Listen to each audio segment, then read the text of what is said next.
याला डीप डिप्रेशनचा दर्जा दिलाय, त्यामुळे पहिलं डीप डिप्रेशन बंगालच्या उपसागरात तयार झालंय. याची दिशा मध्य भारताच्या दिशेने सरकणं अपेक्षित आहे आणि त्या दृष्टीने त्याची या ठिकाणी पुन्हा एकदा दिशा बदललेली आहे ट्रॅकमध्ये असं दिसतंय. महाराष्ट्रातील टक्केवारीवर आपण दररोज लक्ष केंद्रित करत असतो. आपल्याला माहिती आहे की कोकण किनारपट्टीला लगत असलेले जिल्हे आणि कोकण किनारपट्टीमध्ये जोरदार पाऊस किंवा अतिवृष्टी झालेली आहे. मात्र तरी देखील सिंधुदुर्ग हा असा कोकणातला जिल्हा आहे ज्या ठिकाणी 36% अजून घट आहे. नंदुरबारमध्ये 56% तर 55% हिंगोलीमध्ये घट आहे. एकूणच बीडमध्ये 48, जालन्यामध्ये 43, लातूरला 42, नांदेडला 39, गडचिरोलीला 38 तर चंद्रपूरला 31, अमरावतीला 32 अशा पद्धतीने अजून देखील अनेक जिल्ह्यांमध्ये मोठी घट आहे आणि हा स्पष्ट दुष्काळाचा संकेत आहे.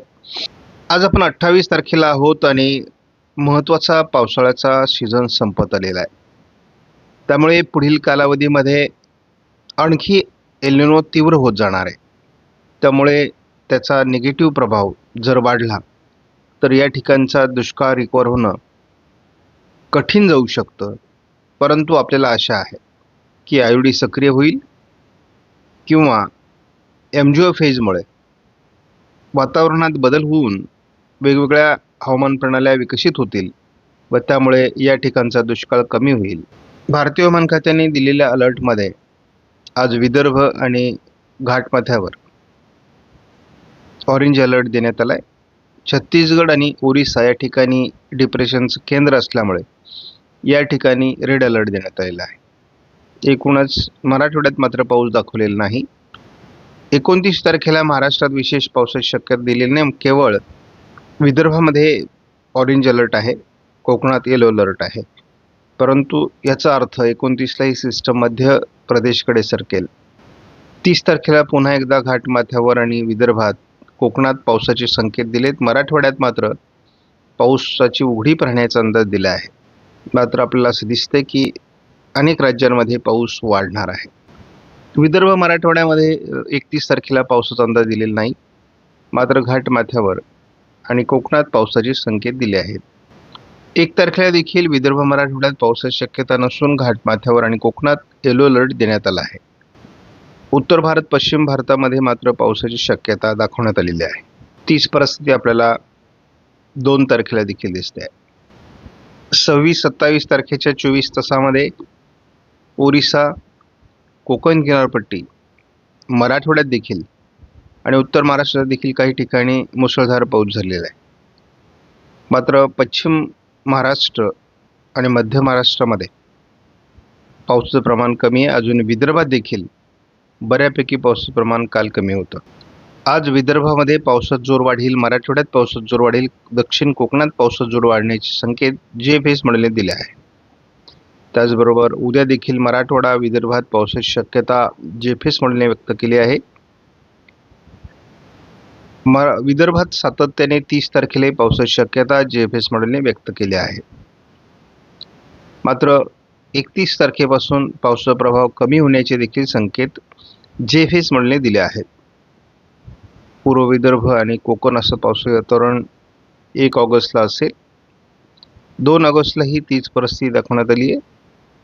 मात्र पावसाचा प्रभाव महाराष्ट्रात कमी होत असल्याचे संकेत ऑगस्टच्या पहिल्या आठवड्यात देण्यात आले आहेत. विशेष असं पावसाचं वातावरण दाखवण्यात आलेलं नाही. जवळपास 6 ऑगस्टपर्यंत महाराष्ट्रात विशेष पावसाचं वातावरण दाखवण्यात आलेलं नाही जीएफएस मॉडेलनुसार.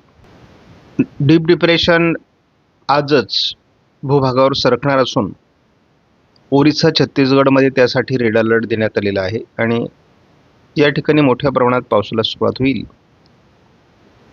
विदर्भात देखील पावसाचं प्रमाण वाढण्याची शक्यता आहे. मराठवाड्यात पावसाचं प्रमाण वाढण्याची शक्यता आहे. उद्या 29 तारखेला देखील याचा बऱ्यापैकी प्रभाव ओरिसा, छत्तीसगड, मध्य प्रदेश पूर्व भाग आणि विदर्भात असण्याची शक्यता आहे. मराठवाड्याच्या पूर्व भागात असण्याची शक्यता आहे. या डिप्रेशनचा प्रभाव ECMW मॉडेलने बऱ्यापैकी विदर्भात दाखवला आहे. त्यामुळे विदर्भाच्या उत्तरेकडील भागामध्ये म्हणजे नागपूर, भंडारा, गोंदिया, चंद्रपूर, गडचिरोली, यवतमाळ, वर्धा, अकोला, अमरावती, वाशिम या जिल्ह्यात त्याचा प्रभाव जाणवणार आहे. शिवाय नांदेड, परभणी, हिंगोली, बीड उत्तर भाग, जालना, छत्रपती संभाजीनगर उत्तर भाग आणि बुलढाणा या भागात देखील याचा प्रभाव 30 तारखेला जाणवण्याची शक्यता आहे. अतिवृष्टीच्या स्वरूपात, अतिमुसळधार पावसाच्या स्वरूपामध्ये. 31 तारखेला महाराष्ट्राच्या उत्तरेकडून हा प्रभाव पुढे सरकेल. त्यामध्ये उत्तर छत्रपती संभाजीनगर, बुलढाणा, अकोला, जळगाव, धुळे, नंदुरबार आणि नाशिक उत्तर भाग या ठिकाणी याचा प्रभाव जाणवण्याची शक्यता आहे. आणि नंतर ते 1 तारखेला गुजरातवर निघून जाईल. आपण बघतो ते 1 तारखेला ते गुजरातवर निघून जाण्याची शक्यता आहे.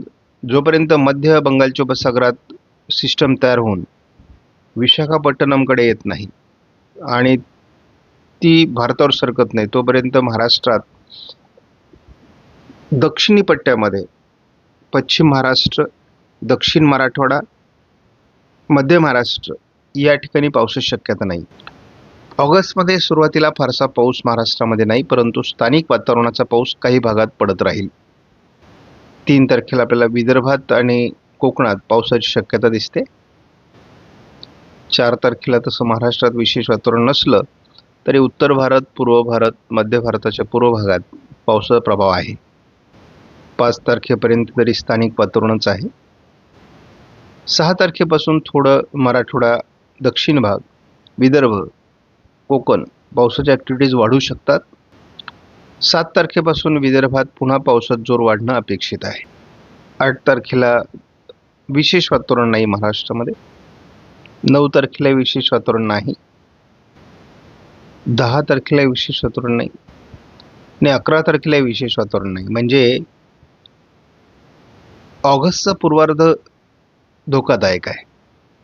त्यामुळे ऑगस्टच्या पूर्वार्धात अजून तरी खास सिस्टम बंगालच्या उपसागरात बनवून येईल असा अंदाज स्पष्ट होत नाही. मात्र कोकण किनारपट्टीला पाऊस वाढू शकतो.